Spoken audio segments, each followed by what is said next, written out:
Hello दोस्तों, नमस्कार। एक बार फिर से आप सभी का बहुत बहुत स्वागत है आपके अपने परिवार मैथ्स वाटिका में। आज के क्लास में हम लोग देखेंगे कैलेंडर का एक बहुत ही बेहतरीन ट्रिक। जो आपका सीरीज चल रहा है जिसके अंदर बहुत सारे जो अच्छे अच्छे ट्रिक है, जो इंपॉर्टेंट ट्रिक्स है, जो आपके एग्जाम के लिए बहुत ही ज़्यादा बेनिफिशियल है, वो आपका चल रहा है। पीछे जो भी क्लासेज हुई हैं इस सीरीज का, उन सब के प्लेलिस्ट का लिंक जो है वो आपको इस वीडियो के डिस्क्रिप्शन के अंदर देखने को मिल जाएगा। तो आइए आज के ट्रिक को हम लोग यहाँ पे समझते हैं। यह कैलेंडर से सबसे ज़्यादा पूछा जाने वाला क्वेश्चन है, जो कि है आपका कैलेंडर रिपीटेशन से, यानी किसी भी कैलेंडर को दोबारा से हम यूज कर सकते हैं कि नहीं, और अगर यूज कर सकते हैं तो कितने वर्षों के बाद या कितने महीने के बाद किसी भी कैलेंडर को हम दोबारा से यूज कर सकते हैं, है ना। यानी कैलेंडर समान होने से रिलेटेड जो क्वेश्चन आपके एग्जाम में पूछा जाता है उसको यहाँ पे हम लोग देखने वाले हैं। देखिएगा, यहाँ पे पहला क्वेश्चन आपके सामने है और इसमें पूछा गया है कि निम्न में से किस वर्ष का कैलेंडर जो है वह 2008 के कैलेंडर के समान होगा। तो ध्यान से यहाँ पे जो है पूरा कॉन्सेप्ट समझिएगा। एक बात आप सबको अच्छी तरीके से पता है कि जो ईयर होता है ना, वर्ष, वह दो तरीके का होता है। एक तो आपका होता है नॉर्मल ईयर, ठीक है, जिसको हम लोग साधारण वर्ष, सामान्य वर्ष बोलते हैं, जिसके अंदर आपका कितना दिन होता है, 365 दिन। और एक को बोलते हैं हम लोग लीप ईयर। लीप ईयर किसको बोलते हैं, जिसके अंदर 366 दिन होता है। नॉर्मल ईयर के अंदर 365 दिन होगा, और जो लीप ईयर होता है, 2 मिनट में इस बात को हम लोग समझ लेते हैं। जो लीप ईयर होता है उसमें कुल मिला के 366 दिन होता है, ठीक है।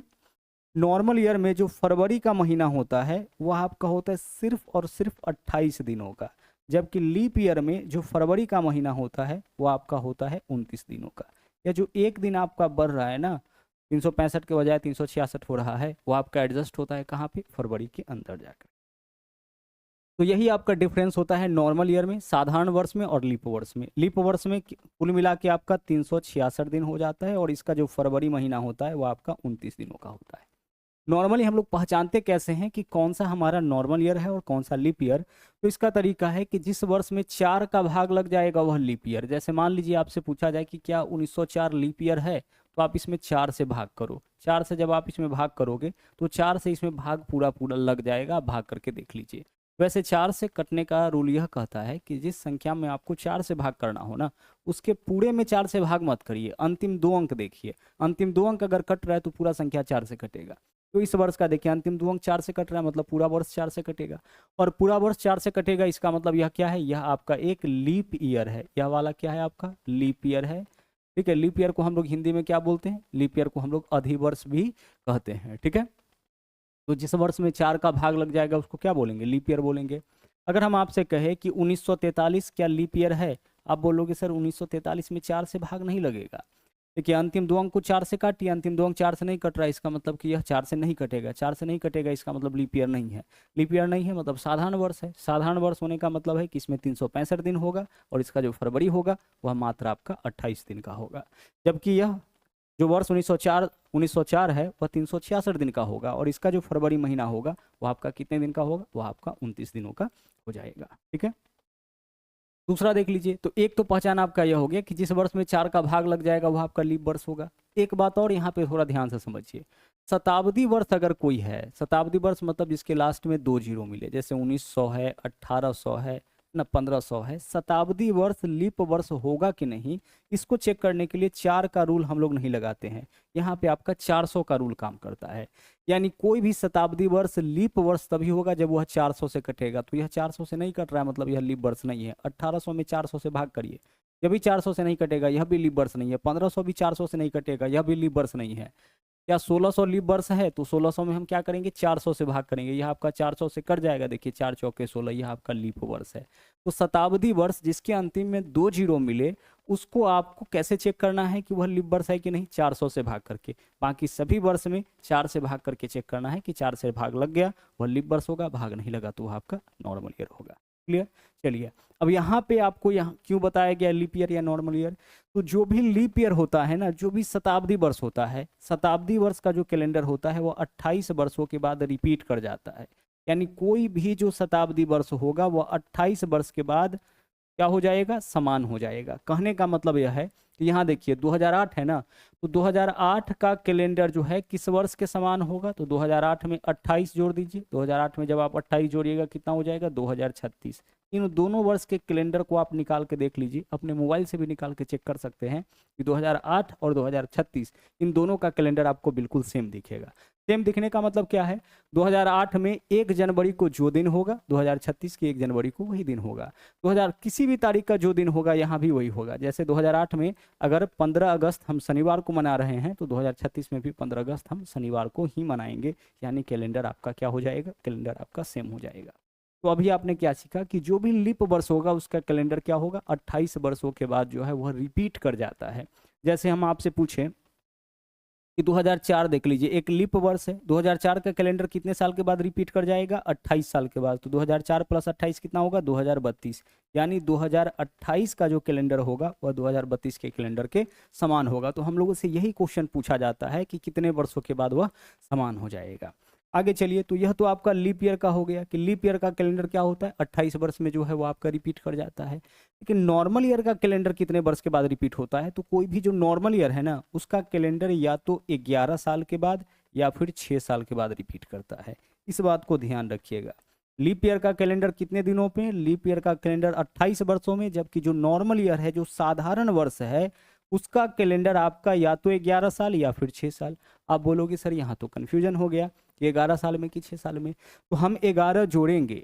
अगर 11 जोड़ने के बाद नॉर्मल ईयर ही रहा, देखिए यहाँ नॉर्मल ईयर है ना, नॉर्मल ईयर अगर नॉर्मल ईयर ही रहा तब तो ठीक है, लेकिन 11 जोड़ने पर अगर एक नॉर्मल ईयर एक लीप ईयर के बराबर आ गया, उस केस में हम 11 न जोड़ करके कितना जोड़ेंगे, 6 जोड़ेंगे। जोड़ना हमें 11 ही है, लेकिन 11 जोड़ने पर अगर एक नॉर्मल ईयर लीप ईयर बन जाए उस केस में 11 नहीं जोड़ेंगे। इस बात को हम लोग समझते हैं। यहाँ पे एक बात हमेशा ध्यान में रखना है कि किसी भी नॉर्मल ईयर का जो कैलेंडर होगा वह लीप वर्ष के कैलेंडर के समान नहीं हो सकता है, क्योंकि नॉर्मल ईयर में 365 दिन और लीप ईयर में 366 दिन। तो फिर 365 दिन और 366 दिन वाला कैलेंडर सेम कैसे हो सकता है?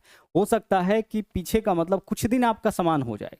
हो सकता है कि आपका 28 फरवरी तक आपका समान हो जाए, उसके बाद आपका क्या होगा, लीप ईयर में 29 फरवरी आएगा, जबकि जो एक नॉर्मल ईयर होगा उसमें 1 मार्च आ जाएगा। बात समझ पा रहे हैं?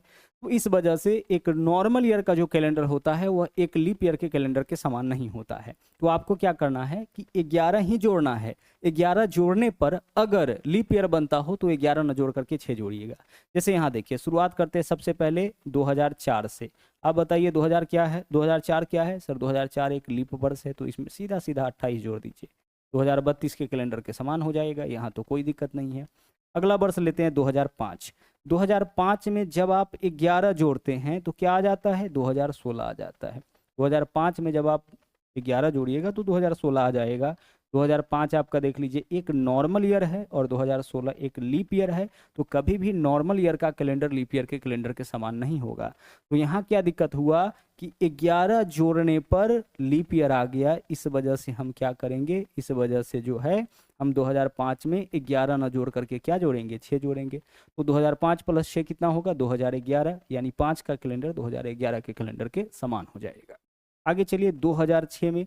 2006 में क्या जोड़ेंगे हम, 11 जोड़ेंगे। 11 जोड़िए कितना हो गया, 2017। 2006 का कैलेंडर 2017 के कैलेंडर के समान है। देखिए 6 भी नॉर्मल ईयर है, 17 भी नॉर्मल ईयर है। आगे चलिए 2007 का कैलेंडर देख लीजिए। 2007 का कैलेंडर कितने वर्ष के बाद रिपीट कर जाएगा, 11 साल के बाद। तो 2007 में 11 जोड़िए कितना हो जाएगा, 2018 हो जाएगा। मतलब 2007 का कैलेंडर 2011 के कैलेंडर के समान है। 2007 भी क्या है आपका, 2007 भी आपका जो है नॉर्मल ईयर है और 2018 भी आपका क्या है, नॉर्मल ईयर है।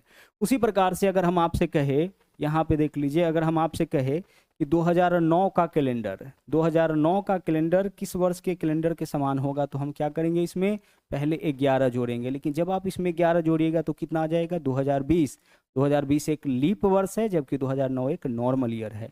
तो जैसे ही 11 जोड़ने पर क्या हो जाए, जैसे ही 11 जोड़ने पर जो नॉर्मल ईयर है वह लीप ईयर में बदल जाए, तो वहाँ पे आपको 11 नहीं जोड़ना है। क्या जोड़ना है, यहाँ पे आपको 6 जोड़ना पड़ेगा। 2009 का कैलेंडर 9 + 6 2015 के कैलेंडर के समान हो जाएगा।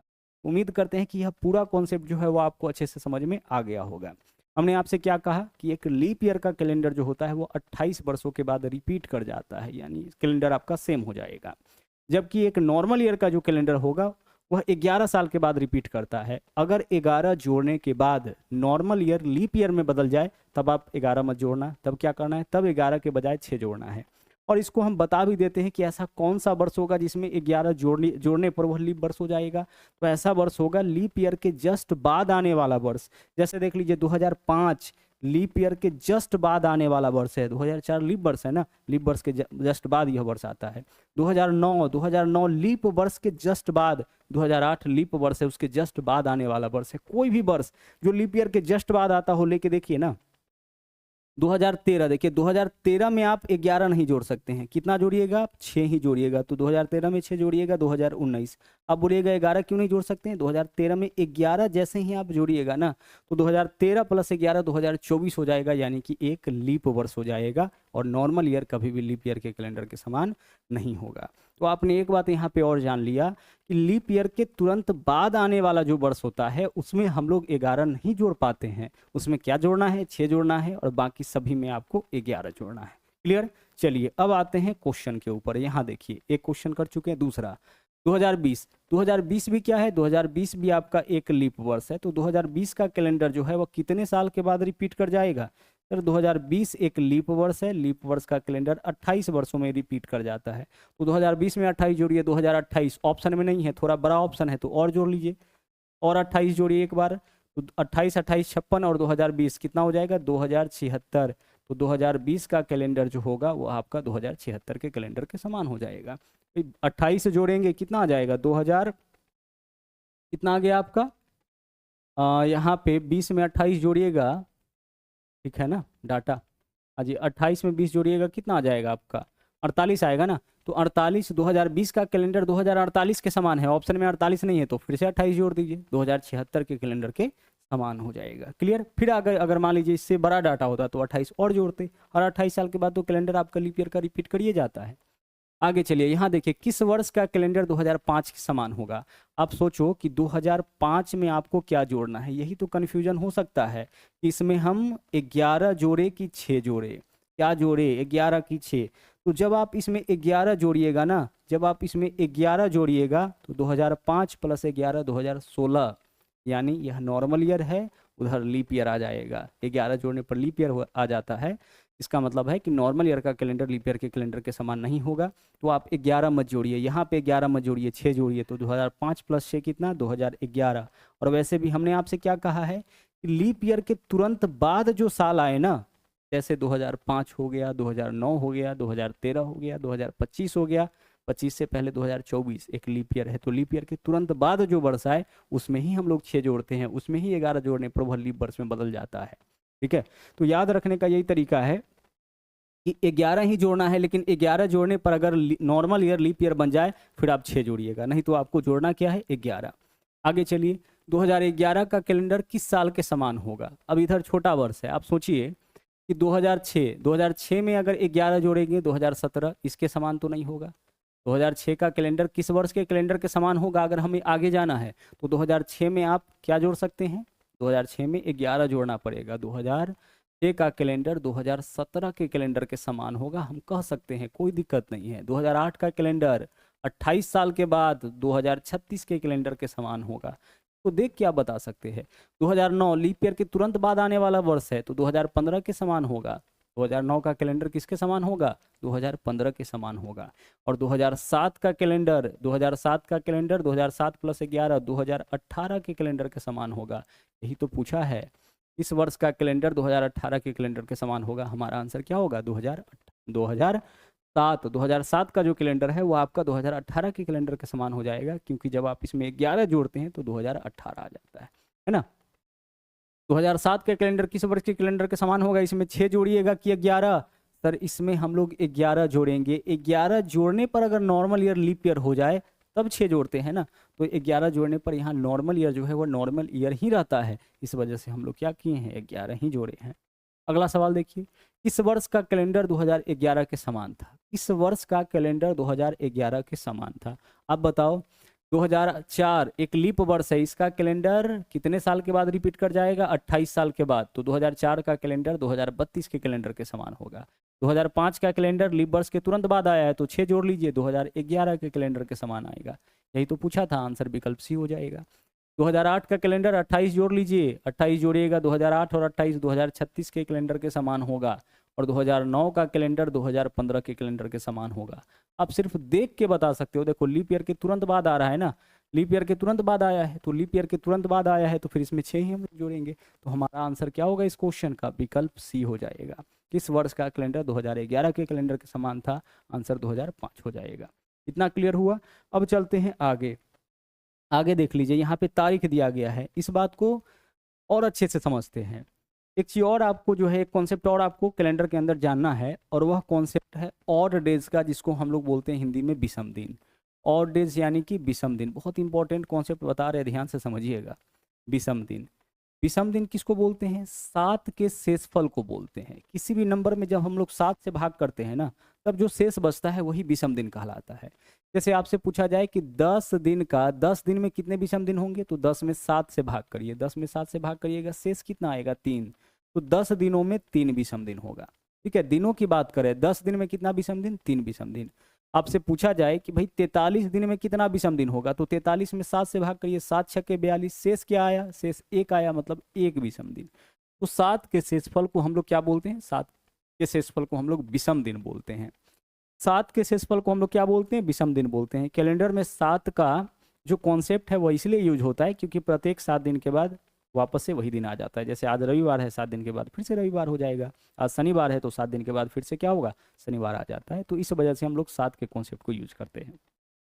लेकिन जब बात वर्ष की हो, तो पूरे एक वर्ष में, देखिए पूरे एक वर्ष की बात करें तो एक साल में कितना दिन होता है? 365 दिन या फिर 366 दिन होता है ना। नॉर्मल ईयर में 365 दिन और लीप ईयर में 366 दिन। तो जब हम पूरे एक साल की बात करते हैं तो 365 दिन की बात होती है। तो 365 दिन में कितना विषम दिन होगा? तो देखिए 365 में 7 से भाग करिएगा, 7 पंचे 35, 1 बचेगा 15, 7 दूना 14, 1 विषम दिन होगा। यानी एक साल में 1 विषम दिन। 366 दिन में 2 विषम दिन। जब 365 में 7 से भाग 1 आया तो 366 में 7 से भाग करिएगा, 2 आएगा।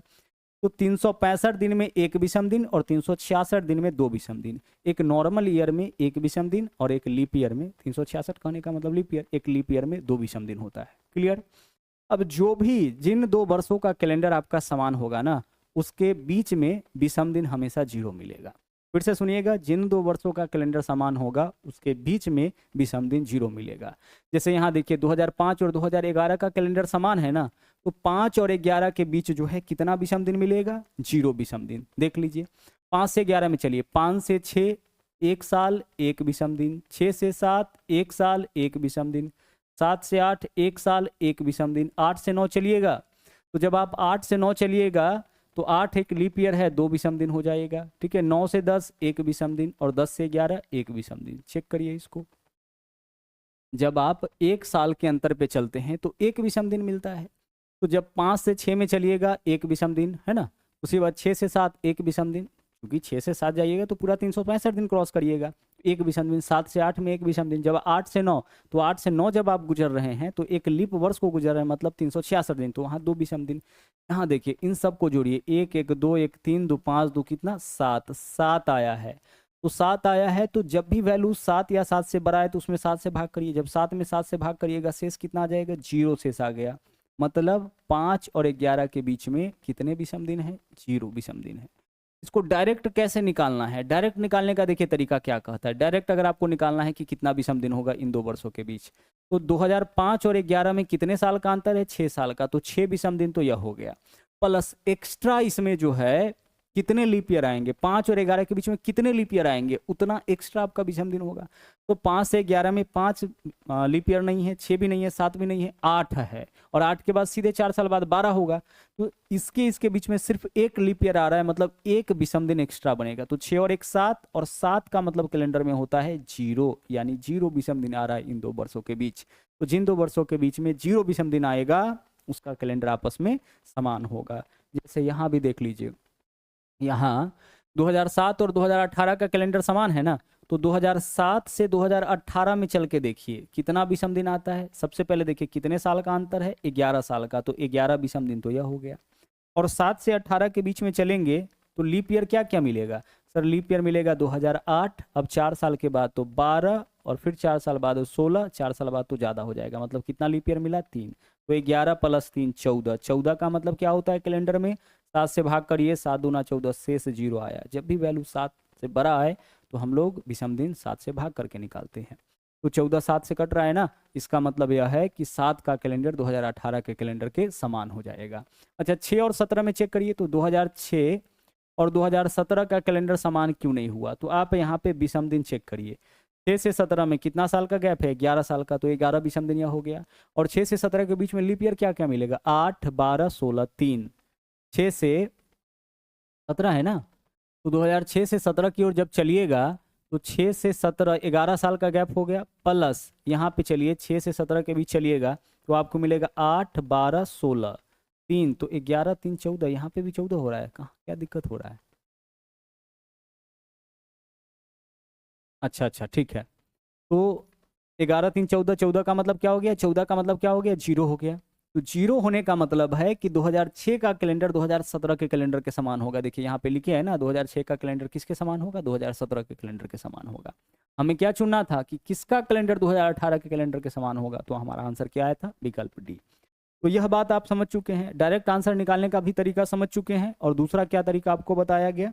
दूसरा तरीका यह बताया गया कि जिन दो वर्षों के बीच में 0 विषम दिन होगा उसका कैलेंडर भी आपस में समान होगा। कैलेंडर समान होने का मतलब क्या है? प्रत्येक तिथि को जो दिन होगा दोनों कैलेंडर में आपका समान हो जाएगा। अब यहाँ पर्टिकुलर डेट लिखा रहता है, तो जब भी डेट लिखा रहे कि 5 फरवरी, यानी हमें यहीं तक मैच कराना है, ठीक है, इसी को मैच कराना है, पूरे वर्ष के कैलेंडर को मैच नहीं कराना है, ध्यान रखिएगा। हमें 5 फरवरी के दिन को ही मैच कराना है, पूरे कैलेंडर को मैच नहीं कराना है। जैसे पीछे पीछे क्या था? पीछे क्वेश्चन में यह था कि किस वर्ष का कैलेंडर 2011 के समान होगा, तो आंसर क्या किए थे? 2005। तो 2005 मतलब पूरे वर्ष का कैलेंडर समान करना है। लेकिन यहाँ पे क्या है? एक दिन, सिर्फ एक दिन, 5 फरवरी 2018 को सोमवार है, तो फिर से 5 फरवरी को सोमवार किस वर्ष होगा, बस इतना, एक दिन मैच कराना है। तो जब एक दिन मैच कराना हो तो आप विषम दिन के ही कॉन्सेप्ट को यूज करोगे। तो हम लोग यहाँ पे देखते हैं 2018 से 2025 को मैच कराते हैं, देखते हैं इसमें कितना विषम दिन आता है। तो सबसे पहले 18 से 25 के बीच में कितने साल का गैप है? 7 साल का, तो 7 विषम दिन तो यह हो गया। 18 से 25, हम 2018 2025 को चेक कर रहे हैं, तो 7 वर्ष का गैप है, तो 7 विषम दिन तो यह हो गया। और 18 से 25 में कितने लीप वर्ष मिलेंगे? तो एक तो 20 और 24, तो 2 लीप वर्ष मिलेगा, तो 7 और 2 9, 9 आया। 9 आने का मतलब है कि विषम दिन आपका 2 होगा, तो 2 विषम दिन, इसका मतलब है कि 2025 के समान नहीं होगा। 18 से चलिए 23 में, 18 से 23 में चलिएगा, 2018 से 23 कितने साल का गैप है? 5 साल का, तो 5 विषम दिन यह हो गया। और 18 से 23 में कितना आपको लीप वर्ष मिलेगा? एक मात्र मिलता है, तो 5 और 1 6, 6 आया, 0 आना चाहिए, यह भी आपका मैच नहीं करेगा, ठीक है। 18 से 21 में चलिए, कितने साल का गैप है? 3 साल का गैप है, तो 3 विषम दिन तो यह हो गया। और 18 से 21 के बीच में सिर्फ एक लीप ईयर आएगा 2020, तो 3 और 1 4 विषम दिन, यह भी आपका नहीं हुआ। इसको चेक करिए, 18 से 24 में चलिएगा, कितने साल का गैप? 6 साल का गैप, तो 6 साल तो यह हो गया। इसके अलावा 18 से 24 के बीच में कितना लीप वर्ष मिलेगा? तो एक तो मिलेगा आपका 2020 और उसके बाद सीधे 2024, तो 2024 को हम यहाँ पे 2020 एक लीप वर्ष और 2024 को हम लीप ईयर के रूप में काउंट नहीं करेंगे, क्योंकि हम लोग 5 फरवरी को ही आके रुक गए। किसी भी साल को एज ए लीप ईयर तब काउंट करते हैं जब हम लोग 29 फरवरी को क्रॉस करेंगे। किसी भी साल में जब तक 29 फरवरी को हम क्रॉस नहीं करेंगे तब तक उस साल जो है हमें लीप ईयर महसूस नहीं होगा, उस साल 366 दिन हमें नहीं मिलेगा। तो यहाँ 5 फरवरी 2018 से 5 फरवरी 2024 में ही रुक गए, यानी 2024 के 29 फरवरी को क्रॉस नहीं किए, इस वजह से 2024 को as a leap year count नहीं करेंगे। टेक्निकल बातें हैं, ध्यान रखिएगा। तो इस वजह से 18 से 24 के बीच में सिर्फ एक लीप ईयर लिए, और 6 और 1 7, 7 का मतलब होता है कैलेंडर में कितना? 0, क्योंकि 7 में 7 से भाग करिएगा शेष 0 आ जाएगा।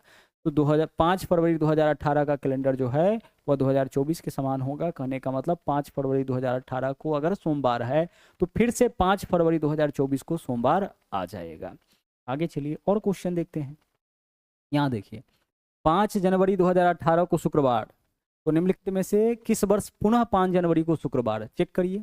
18 से 24 में कितने साल का गैप है? 6 साल का, तो 6 विषम दिन तो यह हो गया। प्लस 18 से जब 24 में चलिएगा तो लीप ईयर कितना मिलेगा? एक लीप ईयर तो 2020 हो गया। क्या 2024 को लीप ईयर के रूप में काउंट करेंगे? नहीं करेंगे, क्योंकि 5 जनवरी को ही हमें रुक जाना है, हम इसके 29 फरवरी को क्रॉस नहीं कर रहे हैं। तो 6 और 1 7, 7 का मतलब क्या होता है, 7 का मतलब तो 0 ही होता है। इसका मतलब कि 5 जनवरी 2018 को अगर शुक्रवार था तो निम्नलिखित में से 2000 इस वर्ष तो 2024 को 5 जनवरी को फिर से क्या आ जाएगा, फिर से आपका शुक्रवार आ जाएगा। यह क्वेश्चन भी कैलेंडर रिपीटेशन का है। अगला सवाल देखिए, क्वेश्चन नंबर 8। यहाँ देखिए क्या बोला है, 5 सितंबर 2019 को गुरुवार, तो नीचे दिए गए किस वर्ष में फिर से 5 सितंबर को गुरुवार होगा। 5 सितंबर 2019 को गुरुवार है ना, चलिए देखते हैं। हम 19 और 2025 का कंपैरिजन करते हैं। कितने साल का गैप है, 6 साल का, तो 6 विषम दिन तो यह हो गया। और 19 से 25 के बीच में 2 बार लीप ईयर मिलेगा, तो 6 और 2 8, यह तो आपका 8 आ गया। 7 या 7 का मल्टीपल आना चाहिए, तभी तो शेष 0 आएगा।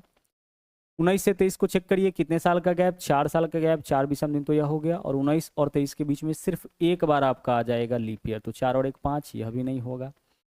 19 से 24 में चलिए, कितने साल का गैप, 5 साल का गैप हो जाएगा, ठीक है। प्लस लीप ईयर कितना आएगा, तो एक तो 20 और सीधे 24।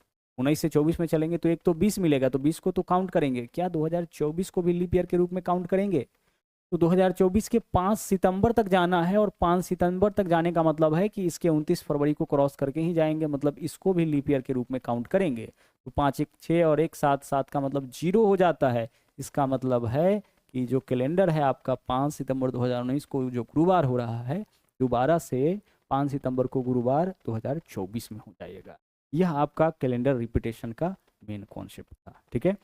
उम्मीद करते हैं कि यह कॉन्सेप्ट जो है वो आपको अच्छे से समझ में आया होगा, और बहुत ही ज़्यादा इंपॉर्टेंट है। यहाँ से क्वेश्चंस लगातार आपको एग्जाम में देखने को मिलता है। तो आज के क्लास में इतना ही। और हाँ, अगर आप हमारे चैनल पर नए हैं तो इस चैनल को सब्सक्राइब जरूर करिएगा। इसके अलावा लाइक और शेयर करते रहिएगा। तो मिलते हैं अगले वीडियो में फिर से कुछ नए और बेहतरीन कॉन्सेप्ट के साथ। थैंक यू, जय हिंद।